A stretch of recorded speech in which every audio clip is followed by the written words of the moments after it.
No programa de hoje, vamos conversar com o professor, escritor, professor da Universidade Federal do ABC Paulista e também livre docência. Conosco hoje, Gessé Souza, autor de vários livros, que conosco vai falar hoje a respeito do novo livro recém-lançado, que é Como o Racismo Criou o Brasil. Professor Gessé Souza, seja bem-vindo ao nosso Espaço Cidadão. Muito obrigado, Robson. Eu fico muito contente em a gente poder conversar aqui de novo do seu programa e poder conversar com os nossos amigos ouvintes sobre o meu último livro, Como o Racismo Construiu o Brasil. Muito bem. E vamos justamente iniciar, né, sobre o porquê, né, de onde surgiu, como surgiu a ideia de fazer este livro, que traz esse título, que o título já convida a uma reflexão, já nos provoca muitas perguntas. Foi realmente o racismo que criou o Brasil? Eu não tenho dúvidas disso agora, né? E essa questão, eu decidi fazer esse livro me custou, enfim, muito esforço, desde outubro de 2000, desde novembro de 2018. Em novembro de 2018, o Brasil, 57 milhões de brasileiros, havia votado num cara chamado Jair Bolsonaro, né? E, obviamente, a gente sabe que isso foi, que teve fake news, enfim, teve o jogo da imprensa elitista pesado, né? Foi um clima, quem viveu esse clima sabe, foi um clima de guerra, etc, etc. Mas, ainda assim, com toda a manipulação e toda mentira, o fato de 57 milhões de pessoas votarem num bandido como Bolsonaro, né? Porque, entende, a gente tem que dizer a verdade, Robson, né? Isso não é uma coisa da minha retórica, não sou eu que estou dizendo, entende? Quer dizer, Bolsonaro foi, durante toda a carreira dele, durante 20 anos, o representante político máximo da bandidagem miliciana, né? Entende? Quem é representante Fez político de homenagens a bandido é milícias, bandido, né? inclusive na Hã? Câmara Federal, né? Exatamente, homofobia, misoginia, né? Entende? O ódio, né? Você propagar o ódio, a fraude, a mentira. Esse cara é só fraude, mentira, é assassinato. Ele Isso era sempre foi o sabido, que é, mas não sempre foi o chegou que é. sozinho, né? É. Não, mas o fato é, né? Quer dizer, respondendo à tua pergunta, o fato é, por exemplo, quando 57 milhões de pessoas votam num bandido, né? Para presidente da República, essa sociedade, claro que teve toda a manipulação, mas é uma comprovação de que é uma sociedade doente, uma sociedade podre, né?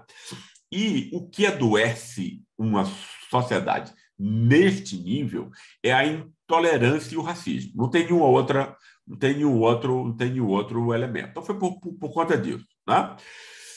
Porque não é uma coisa fácil, né? Você diz, não, isso tudo é racismo e tal, para assim. Você pode sentir, dizer isso, tal, mas você precisa explicar, né? Você precisa refletir, você precisa explicar como isso funciona, né? As máscaras que o racismo assume, o racismo racial.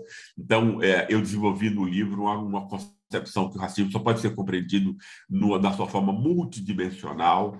Procurei reconstruir, portanto, a história da moralidade no Ocidente, desde o judaísmo antigo, para perceber a oposição entre espírito e corpo, e que toda forma de humilhação e opressão no Ocidente adquire a forma da animalização do outro, né?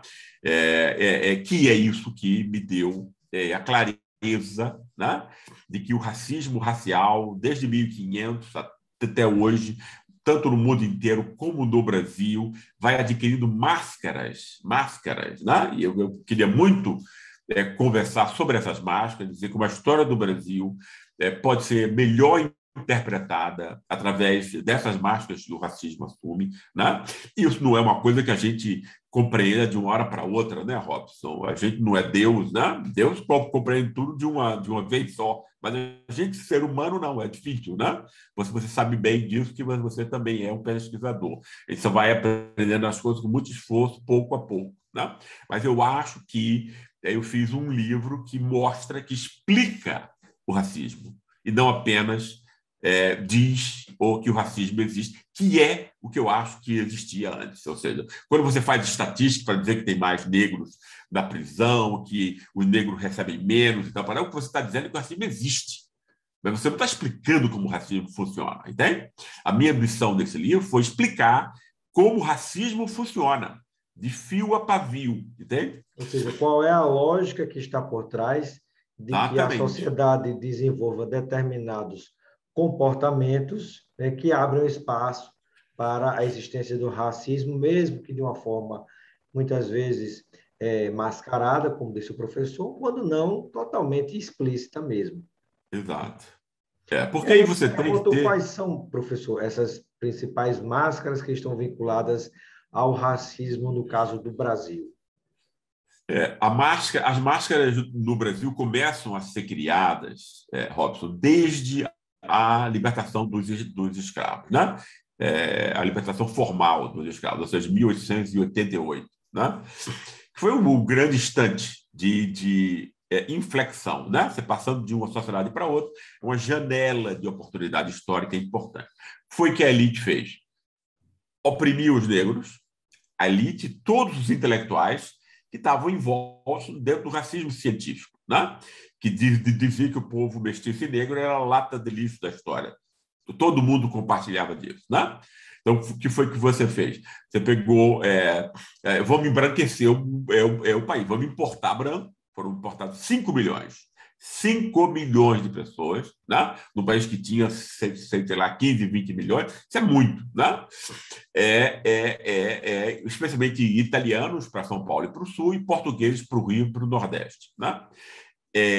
E os negros foram marginalizados e continuaram a exercer as mesmas profissões que exerciam antes, escrava doméstica, escrava de ganho, muitos foram jogados na marginalidade. Então, você constrói uma classe e raça condenada à barbárie, a viver perseguida, humilhada, no limite da sociedade, né? Em Sem situações escola, sem chance totalmente de mercado de precárias, né, trabalho. professor? Hã? Em situações totalmente precárias, né? Em Porque situações completamente precárias. muita gente coloca a história da abolição dos escravos, né, com a assinatura da Lei Áurea, como uma coisa romântica, que maravilha, que passo importante que o Brasil deu, mas, na verdade, certos setores que eram os proprietários de escravos no Brasil, né, isso por influência até de fora do Brasil, percebendo que, na verdade, os escravos estavam sendo, além de mão de obra, mas estavam sendo também custos para eles. E quando veio os primeiros momentos onde se falou no trabalho assalariado, não é? Eles passaram, epa, o que é que a gente vai fazer com esse povo aqui? Não é? Então, os Claro. escravos que já eram praticamente tratados como nada, quando foram, entre aspas, libertados, passaram a ser um nada também sem coisa nenhuma, porque não tiveram direito a nenhum pedaço de terra para plantar, não tiveram direito à educação, não tiveram direito a nada. Foram jogados das fazendas onde estavam escravizados para o além, né? E daí que cada um se virasse, foi o que a gente teve no Brasil, né? Exato. E o fato aconteceu isso e a escravidão continuou. Esse que é o dado. Continuou com novas máscaras. A gente não teve só racismo aqui, a gente teve também antirracismo. Esse antirracismo, o ponto alto do antirracismo brasileiro foi Getúlio Vargas. A lei dos 2/3. O que é a lei dos 2/3? Ninguém mais fala hoje. É a lei que garantia emprego para o brasileiro nato. Quem era o brasileiro nato? Mestiço e negro, né? Que estava perdendo a chance de emprego para os italianos na indústria, para os portugueses no comércio, etc. Ou seja, estava garantindo emprego. Vargas montou, e aí teve ajuda muito grande de um cara que vai ser depois, que é um cara ambíguo, criticável, etc., mas ele foi posto, né, num lugar que não era o dele, porque o que Gilberto Freire fez nessa época, né, foi uma contraposição a todo o pensamento racista brasileiro, né, que dizia que o povo era a lata de lixo da história, o mestiço era enfim, preguiçoso, burro e tal, essas bobagens que o Mourão repete até hoje e tal, né? E o que o Freire disse foi, não, o mestiço é bom. O mestiço é produto de comunicação e tal, para não ter nenhum problema com o povo brasileiro, né, e tal, e que foi o que o que Vargas, né, o que Gilberto Freire montou nas ideias, também com o pessoal como Mário de Andrade, o pessoal da Semana de 22, que queria uma nova visão do Brasil a partir de dentro, etc. Getúlio aplicou isso na política, né? Então foi um instante. Deixa eu só continuar, Robson, por favor, Casa Grande e porque eu não, porque para mim é importante, não perco o raciocínio completamente. Ou seja, com Getúlio, a gente tem esse instante de antirracismo. Né? Como é que a elite reage a isso? A elite vai reagir a isso, e com seus intelectuais conservadores, construindo o quê? Uma ideia agora de que o povo, como ele era o último povo antes, o lixo da história, porque era mestiço e negro, ele vai ser agora porque ele vai ser chamado de corrupto por Sérgio Buarque, por todos os intelectuais brasileiros, que inclusive a esquerda vai prestigiar, e que hoje é a leitura. No fundo, é o racismo. Né? Quando você diz que o povo tem a marca da corrupção e a honestidade é uma dimensão do espírito, daí essa contraposição espírito-corpo que nasce no Ocidente ser tão importante. Quando você quer matar alguém ainda em vida, Robson, você diz que essa pessoa é inconfiável, que ela é corrupta, porque ela morre.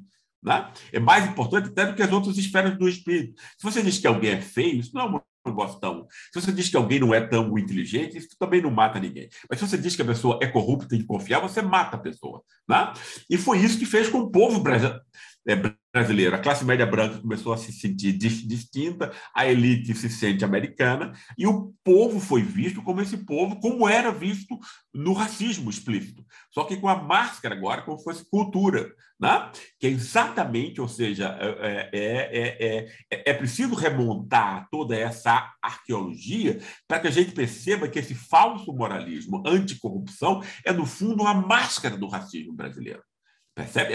É a máscara principal do racismo brasileiro. Porque toda vez que alguém quiser redimir negros e pobres, né, como Getúlio quis, como Jango quis, como Lula, vai ter golpe de Estado, percebe?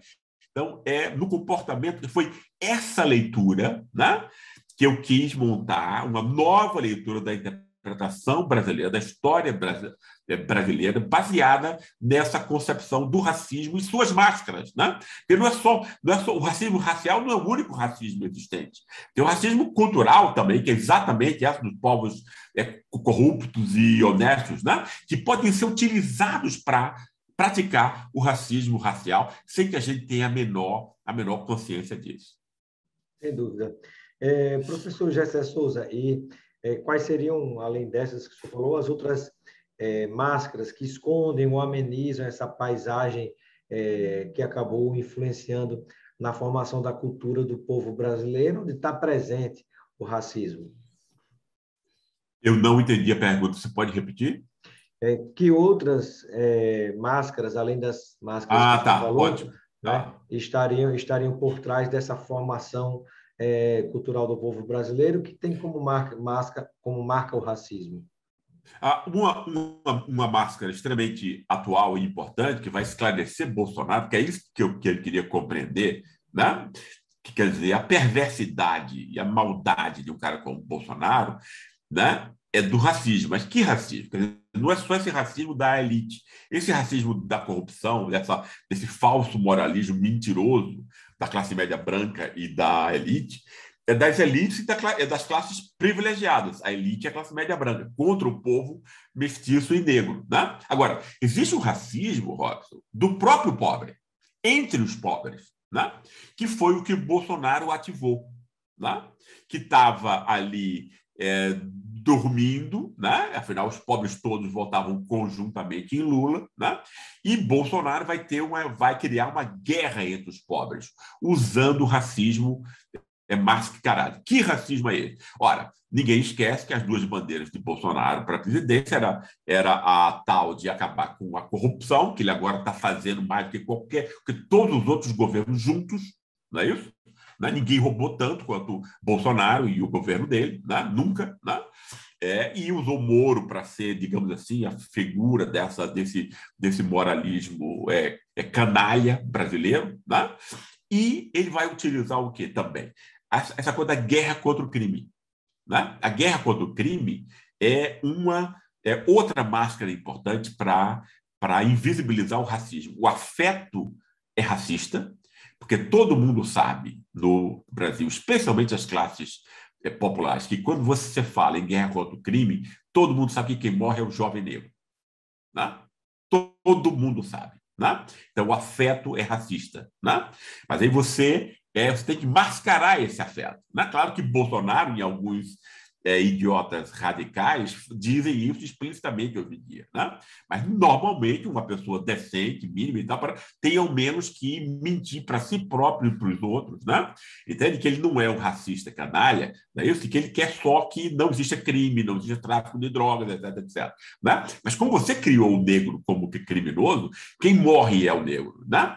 Então, esse branco pobre, porque nem todos os brancos que vieram para a Europa foram para a classe média ou foram para a elite. Tem muito branco pobre em São Paulo e no Sul, que é majoritariamente branco. Né? E como a família de Bolsonaro. A família de Bolsonaro é de branco pobre. Né? Entende? E aí o branco pobre, que tem ressentimento e raiva, justa até, porque ele não foi incluído, faltou oportunidade para ele, né? Mas ele não pode jogar essa raiva contra os seus irmãos brancos que estão acima dele. Ele é convidado para canalizar esse ódio contra o frágil, contra o seu, eventualmente, seu vizinho negro, etc. Né? Que eu ouvi em várias entrevistas que eu fiz no interior de São Paulo, perto da cidade, inclusive, onde Bolsonaro nasceu, que as moças dizem que o grande crime dentro da família é você casar com o negro. Né? É você sujar o lençol branco, né, com alguém negro. E eu vi coisas assim, né? Óbvio. Né? Ou seja, então existe esse racismo. Né? A igreja evangélica no Rio Grande do Norte, aliás, no Rio de Janeiro e no restante do país, né? Vai aplicar esse mesmo racismo do branco pobre contra o negro no mestiço evangélico, né, e de todas as cores, né, quando a igreja evangélica, que tem uma parte que é importante, que é dar de disciplina, esperança e tal para esse povo, não é isso? Mas que se converteu várias dessas denominações, pelo menos, né? Então, ela oferta uma distinção social artificial que vai separar o pobre honesto, que é o homem de bem, do delinquente fabricado artificialmente. De novo, bandido que vai ser preso e aí é negro, entendeu? Quase sempre, porque tem uma pituca de maconha no bolso. Você sabe que as cadeias do Brasil, né, estão cheias por conta de crimes como posse de maconha, o que é ridículo isso. Entende? 20% dos homens e 40% das mulheres estão nas cadeias do Brasil por conta de posse de maconha, um negócio que, inclusive, ninguém tem a ver com isso é uma decisão individual, vamos ser, né? Entende? Em todos os países é uma droga que tem coisas medicinais, está sendo descriminalizada e é usada no Brasil para criar artificialmente um criminoso. Mas você pode chamar alguém de criminoso porque tem maconha, entende? E se for negro, trancar o cara por 10, 15 anos, como efetivamente acontece. Né? Então, você cria artificialmente o criminoso. É artificial. Aí é chamar a moça de vagabunda, prostituta, entende? E o cara que tem a livre escolha lá da sexualidade dele criminalizada, etc.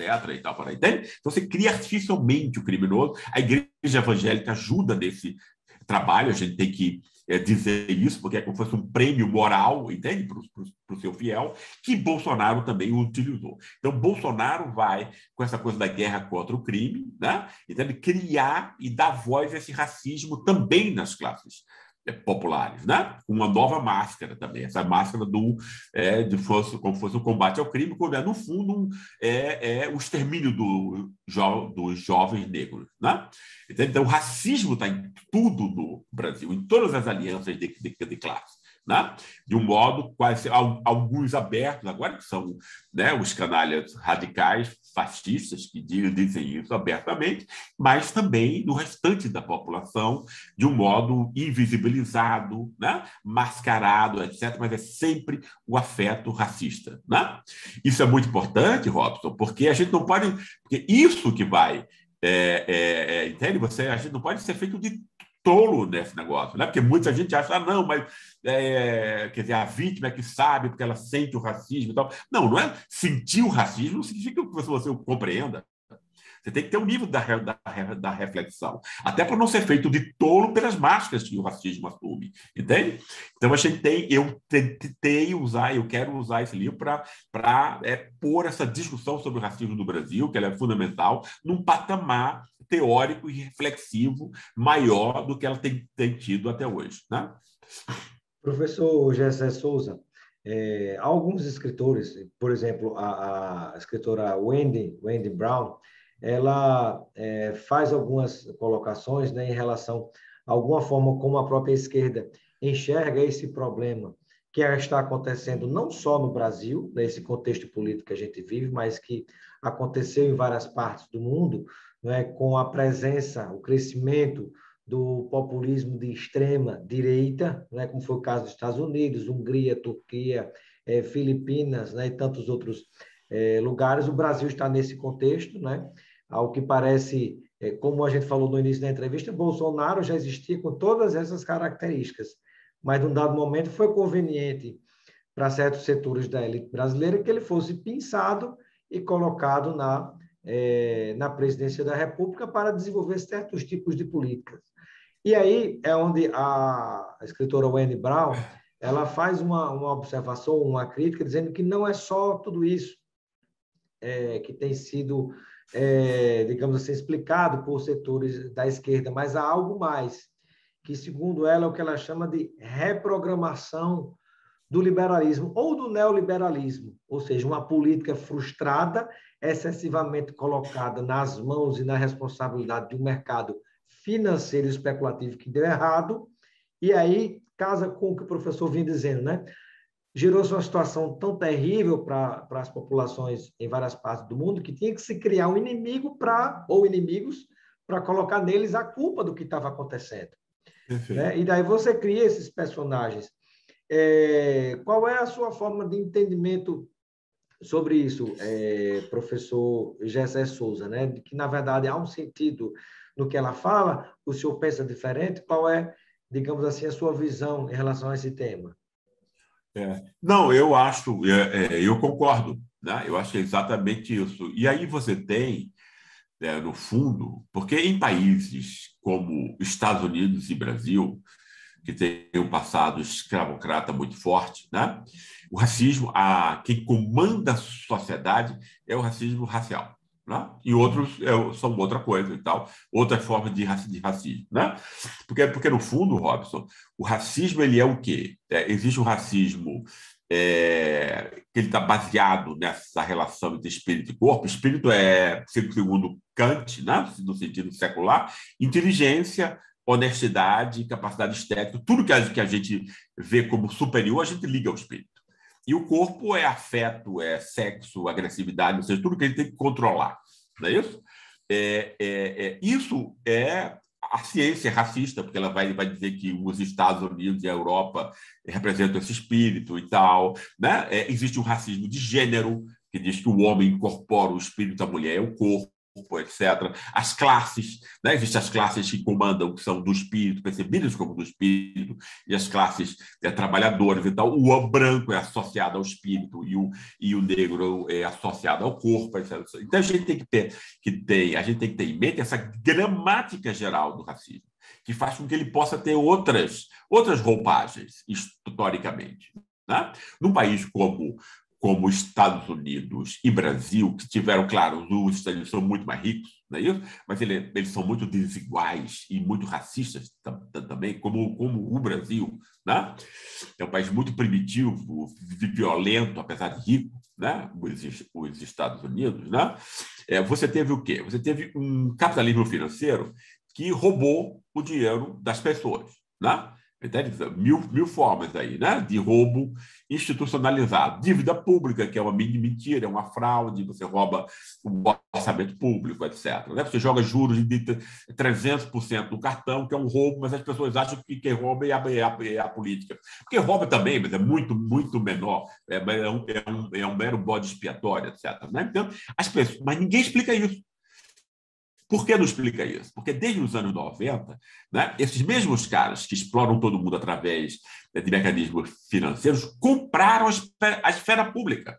Né? A partir dos anos 90, Murdoch e outros compraram todos os jornais, todos os canais de televisão. Todos eles pertencem a bancos hoje. Né? Então, só sai o que... Ou então, você não vai explicar para esse pessoal que quem está roubando é o patrão que entende isso. Então, você queria o quê? Uma série de pessoas que estão mais pobres, não conseguem mais comprar o que comprava antes, mesmo nos Estados Unidos. O salário nos Estados Unidos não aumenta há 50 anos. Né? Então, você vai ficando pobre, você não pode mais, né? sem futuro, e você não sabe por quê, porque ninguém lhe explica. Claro, porque você entendeu, porque compraram, se apropriaram privadamente, privatizaram a esfera pública, que é exatamente aonde o cidadão se informa através de opiniões contraditórias para montar a sua. Né? Com isso aí, foi o que a extrema-direita viu uma chance. Olha, o pessoal foi todo imbecilizado, porque é isso. Né? Um povo que não conhece o mundo e não tem opiniões contraditórias vira imbecil. Né? Eu e você e todo mundo. Não é isso? Né? Então, você diz assim, olha, com um povo imbecilizado, você pode dizer a causa que for. E é o que Bolsonaro faz, é o que Trump faz. Olha, é o ministro do STF, é não sei o quê, é o vírus chinês, é não sei o quê, mas entendeu? Você não sabe o que é. A culpa está sempre no outro, né? A culpa está sempre no outro. Exatamente isso. Você monta uma política do bode expiatório e tal. Né? Entende? Quer dizer, que no fundo, né? Vai viver do racismo. Porque, por exemplo, nos Estados Unidos é uma coisa dos muçulmanos, tal, que você diz que a culpa é deles, tal, como Bannon diz, etc. E tal, ou dos mexicanos, como o Trump dizia. No Brasil são os negros, são os pobres e tal. Né? Então você joga a coisa exatamente no mais frágil. Né? Entende? Quer dizer, então isso e ela pegou bem, é típica do capitalismo financeiro. Né? A outra saída, que é a saída do neoliberalismo identitário, né? Que tira a onda que é emancipador, que é a ideologia do Partido Democrata americano, que tem grande influência no Brasil, vai dizer o quê? Não, a gente pode... nós resolvemos a questão do racismo porque a gente chama uma ou outra mulher ou negro, né? Entende? Que já tem as qualidades de classe para se expressar na esfera pública, ou tem estética, ou são bonitas, então vai parar. Não é isso? Né? Que é 0,01% dos negros e das mulheres, não vai mudar a vida da grande maioria dos 99,9% que continuam oprimidos e pobres, né? Mas que dá a impressão que resolveu a questão do racismo. Entendeu? Isso é um outro ponto, né? Que porque esses movimentos tiram onda que são de esquerda. Estamos conversando com o professor Gessé Souza sobre o seu novo livro recém-lançado, Como o Racismo, ou os vários tipos de racismo e suas máscaras criaram o que nós temos hoje no Brasil. Para você que nos acompanha pela TVT, a entrevista fica por aqui, mas ela continua no nosso canal no YouTube, Robson Carvalho.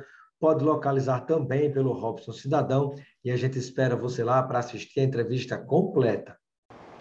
Os estudiosos dizem que já passamos por diversas eras. Em alguns momentos, o homem era teocentrista, Deus era o centro do universo.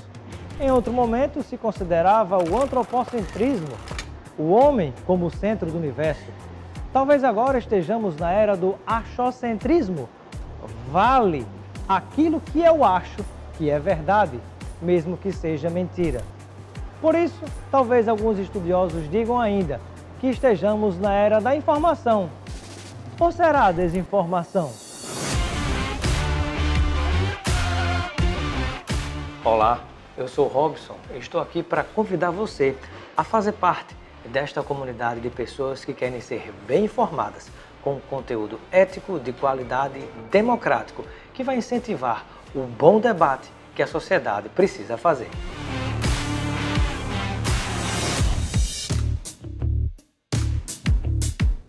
E se você quer conteúdo de qualidade, lembre-se de inscrever-se no nosso canal para ficar bem informado. Todo dia com notícia, comentário e opinião para que você esteja melhor instruído a discutir os temas que estão presentes no dia a dia da sociedade.